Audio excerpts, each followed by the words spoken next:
शं वरुणः शन्नो भवत्पर्यमा शन्न इन्द्रो बृहस्पतिः शन्नो विष्णुरुक्रमः ॐ शान्ति शान्ति शान्तिः।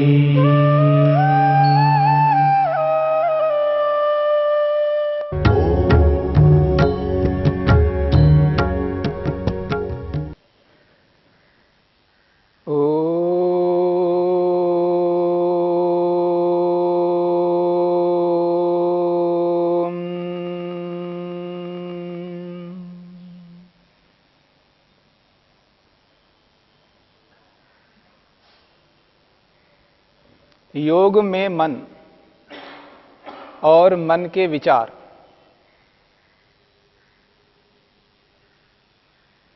मन के किन विचारों से आत्मा को दुख मिलता है, मन के किन विचारों से आत्मा को सुख प्राप्त होता है, मन के विचारों को लेकर के चर्चा चल रही है। मन के उन विचारों की चर्चा हमने की है जिनके माध्यम से आत्मा को दुख मिलता है,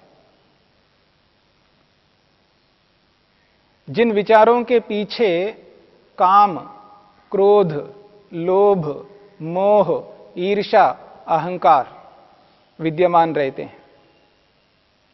योग की भाषा में कहें तो अविद्या, अस्मिता, राग, द्वेष और अभिनिवेश, जिन्हें क्लेश कहा है। क्लेशों की विद्यमानता में जब तक मन के अंदर क्लेश विद्यमान रहेंगे और उन क्लेशों के कारण से जो विचार मन में उत्पन्न होते हैं और जिन विचारों के कारण से जिन कर्मों को हम करते हैं और उसका परिणाम दुख मिलता है। मेरे मन में क्या विचार हैं, वो विचार सार्वजनिक नहीं हो सकते। आप नहीं जान सकते मेरे मन में क्या विचार चल रहे हैं, परंतु जो मेरे मन में विचार चल रहे हैं, उन विचारों का जो परिणाम है वो मेरे कर्म हैं जो सार्वजनिक होते हैं।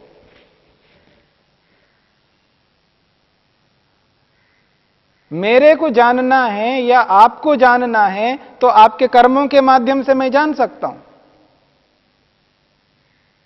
पर आपके कर्म, मेरे कर्म कैसे हो रहे हैं और उनके पीछे जो कारण है वो विचार है, जिनको योग ने वृत्ति शब्द से कहा है।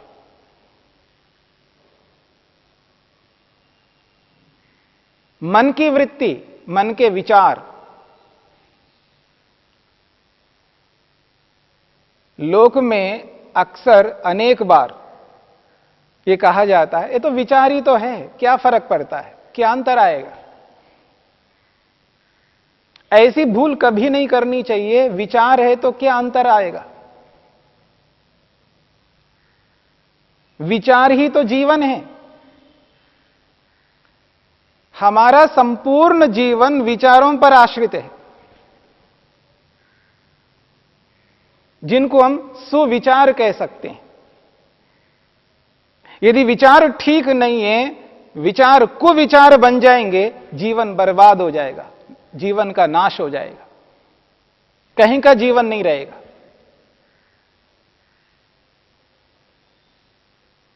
तो विचार सुविचार हो सकता है और कुविचार हो सकता है, और सारे के सारे कर्म इन विचारों पर आश्रित हैं।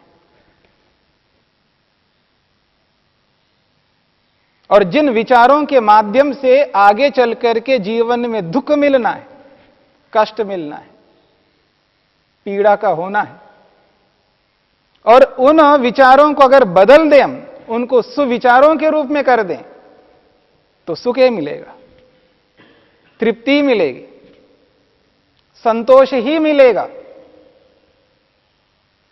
और भय नहीं रहेगा, निर्भयता आएगी।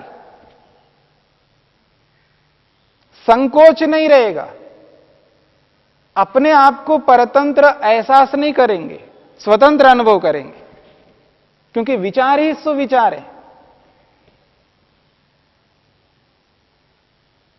तो विचारों का जीवन में सर्वाधिक महत्व है। ये तो विचार ही ऐसा मान करके कभी भूल नहीं करनी है। कोई अंतर नहीं आएगा, ऐसा विचारने से कोई फर्क नहीं पड़ेगा, ये मन में नहीं आनी चाहिए। यदि एक विचार, ऐसा विचार मन में उत्पन्न हो गया जिसको हम कुविचार कहते हैं, और वो कुविचार जीवन में न जाने कब व्यक्ति को कहां से कहां तक पहुंचा सकता है। ये जो विचार है एक सूत्र के रूप में, एक मंत्र के रूप में काम करता है। जैसे ऋषि का एक सूत्र है, एक सूत्र के माध्यम से जीवन बन सकता है और जीवन बर्बाद भी हो सकता है।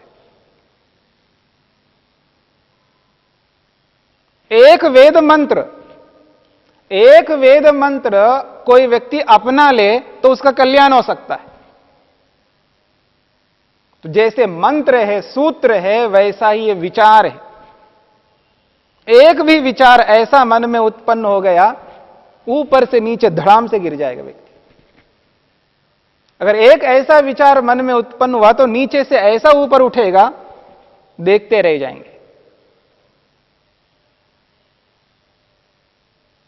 कितना महान बन सकता है व्यक्ति, महान से महान विचार के माध्यम से, और निकृष्ट से निकृष्ट विचार के माध्यम से। ये मन की वृत्तियां हैं, मन के विचार हैं।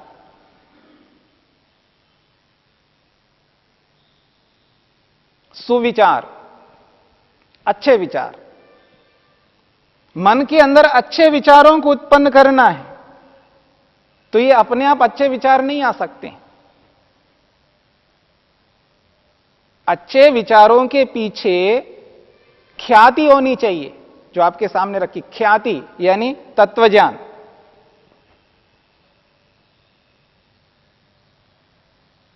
जड़ और चेतन दोनों का पृथकत्व। जब तक मन में दो पदार्थों की भिन्नता का बोध नहीं होता है, तब तक मन में वो सुविचार उत्पन्न नहीं होंगे जिन सुविचारों के कारण से केवल सुख मिलेगा,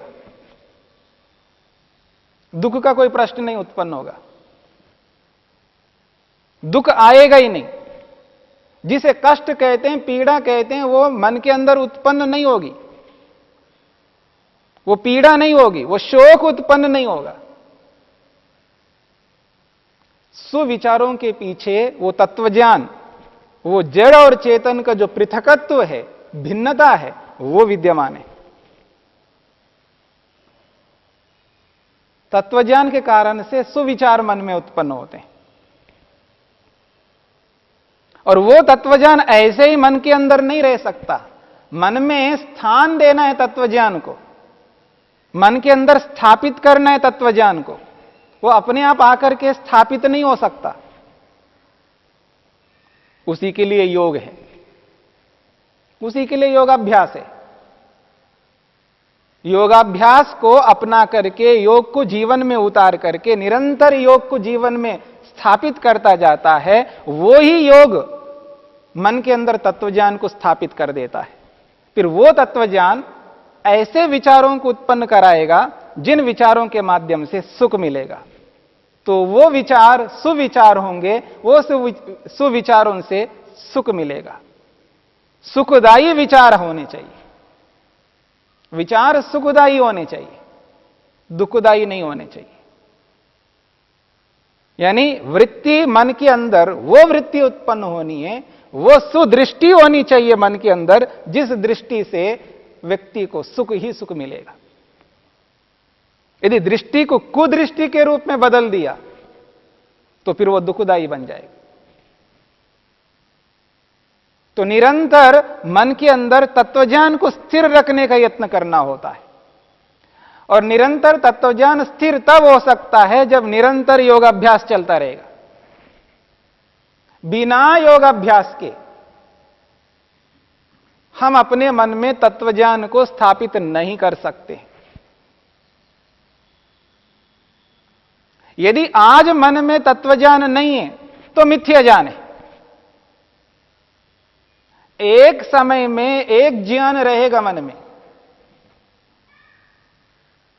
यदि मन में तत्वज्ञान है तो मिथ्या ज्ञान नहीं रहेगा।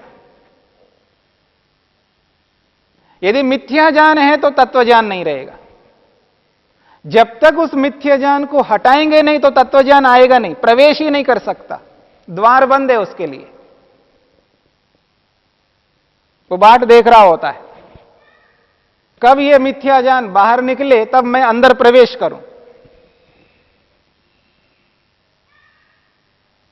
और जिस विषय में मिथ्या ज्ञान है उस विषय में तत्वज्ञान मन में नहीं रह सकता। विषय अलग अलग है। इसलिए इस तत्वज्ञान को स्थापित करने के लिए व्यक्ति को जो योग है उसको निरंतर अभ्यास करना पड़ता है, निरंतर उसको जीवन में उतारना पड़ता है। कभी उतारा कभी नहीं उतारा ये नहीं चल सकता।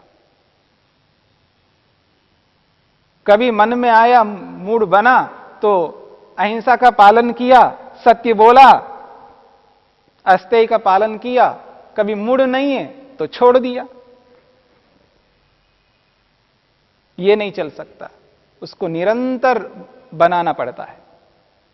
उसकी निरंतरता होती है तो तत्वज्ञान निरंतर बना रहेगा। तो ख्याति विषय वाली वृत्तियां होनी चाहिए। अगली बात कही है, ऐसे विचार मन में उत्पन्न हो जिन विचारों के माध्यम से गुणों का अधिकार समाप्त होता जाए। गुणाधिकार, गुणाधिकार का मतलब है यह सारा का सारा ब्रह्मांड, जगत, सृष्टि दो प्रयोजनों को लेकर के सृष्टि बनी है। दुनिया का कोई भी ऐसा पदार्थ नहीं है जिसके पीछे दो प्रयोजन ना हो। प्रत्येक कार्य पदार्थ के दो प्रयोजन है। एक प्रयोजन है भोग कराना, एक प्रयोजन है भोग कराना, और दूसरा प्रयोजन है अपवर्ग दिलाना, यानी मोक्ष दिलाना। प्रत्येक कार्य पदार्थ का ये दो कर्तव्य है और हर कार्य पदार्थ दो कर्तव्यों को पूरा करना चाहता है। पर हम मिथ्या ज्ञान के कारण से एक ही प्रयोजन को पूरा करते रहते हैं और एक ही प्रयोजन को बनाए रखते हैं मन के अंदर, वो है भोग। हमारे जो मन के अंदर विचार उत्पन्न होते हैं उन विचारों का जो लक्ष्य है, उद्देश्य है, वो है भोग। भोग को ही पूरा करना चाहता हूं मैं। प्रातःकाल उठने से लेकर के रात्रि में सोने तक और जब से होश में आया हूं तब से लेकर आज तक और जब तक मरूंगा नहीं तब तक उद्देश्य एक ही रहता, भोग को पूरा करना है, भोग की पूर्ति करनी है। सारा का सारा सोच यानी विचार या सारी दृष्टि मेरी यही रहती है, बस भोग को जिस किसी भी प्रकार से प्राप्त करूं। आज इतना भोग मिला है, अब इतना भोग प्राप्त करना है। बहुत अच्छी बात है। कार्य जगत का प्रयोजन है भोग को पूरा करना है, लेकिन एक ही प्रयोजन नहीं है। हम एक ही प्रयोजन को सामने रख करके चलते हैं और यहां कहा जा रहा है गुणाधिकार विरोधिन्य। ऐसी वृत्ति, ऐसा विचार, ऐसी दृष्टि, ऐसी सुदृष्टि उत्पन्न करो जिससे ये जो गुणों का अधिकार लगातार बना हुआ है, भोग लगातार बना हुआ है, इसको तोड़े, इसमें ब्रेक हो जाए, इसमें अवरोध उत्पन्न हो जाए। ऐसा मन में विचार उत्पन्न करना है जिस विचार से ये जो भोग है वो रुक जाए। भोग लिया बहुत, कितना भोगा, अब उसको रोकना है, उस भोग को समाप्त करना है। तब उस भोग को रोकने से ही अपवर्ग की ओर हम अग्रसर हो जाएंगे, मोक्ष की ओर अग्रसर हो जाएंगे। वो विचार फिर हमें मोक्ष की ओर ले जाने वाला होगा। परंतु उसको रुकावट पैदा करना है, उसको रोकना है। जब तक उस विचार को रोकेंगे नहीं तो वो विचार नहीं आएगा, फिर हमारी जो प्रवृत्ति है वो योग की ओर नहीं होगी।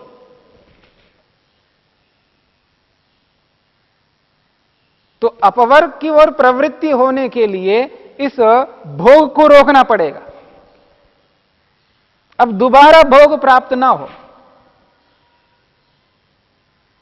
एक बार भोग लिया, एक बार भोग लिया तो अब उसके लिए दोबारा प्रवृत्ति ना हो। भोग लिया ना, अब अपवर्ग के लिए एक बार प्रवृत्त हो जाओ, अपवर्ग को प्राप्त करो। अपवर्ग के लिए प्रवृत्ति तो हो नहीं रही है और बार बार भोग की ओर प्रवृत्ति हो रही है।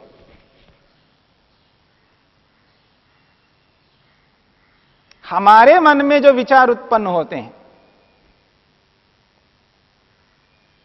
भोग से संबंधित विचार, जिस किसी को भी हमने भोग लिया है, उस भोग को दोबारा तिबारा और पाने के लिए बार बार विचार मन में उत्पन्न करते हैं। और अपवर्ग के लिए अभी तक विचार उत्पन्न ही नहीं हो रहे, अपवर्ग को अभी तक पाया नहीं है, एहसास नहीं किया, महसूस नहीं किया। तो भोग को मैंने तो एहसास किया है, तो अब अपवर्ग को एहसास करना चाहता हूं, उसके लिए प्रवृत्ति मेरे को करनी है, उसके लिए मन में विचार उत्पन्न करने हैं। ऐसे सुविचार उत्पन्न करने हैं जिन सुविचारों के माध्यम से मैं अपवर्ग को एहसास कर सकूं। पर वो विचार तब उत्पन्न होंगे जब मन में तत्वज्ञान को स्थापित करेंगे, और तत्वज्ञान तब स्थापित होगा जब योग को जीवन में उतारते जाएंगे। योग को निरंतर जीवन में उतारने से वो तत्वज्ञान धीरे धीरे स्थान लेने लगता है। मन के अंदर ऐसा अंकित करना है वो निकले नहीं। जो अभी तक हमने अपने मन में मिथ्या ज्ञान को ऐसा अंकित कर दिया है वो निकल नहीं पा रहा है। तो जब योग को अपनाएंगे, वो योग निरंतर उस मिथ्या ज्ञान को रोक रोक करके, साफ कर करके, शुद्ध कर करके उसको हटाता रहेगा और तत्वज्ञान को स्थापित करने का प्रयत्न करता रहेगा। और एक दिन तत्वज्ञान स्थापित होने लगेगा, और जिस दिन तत्वज्ञान स्थापित होगा उस दिन हमारे विचार जब निकलेंगे वो सुविचारों के रूप में निकलेंगे। यह है मन की वृत्ति, मन के विचार।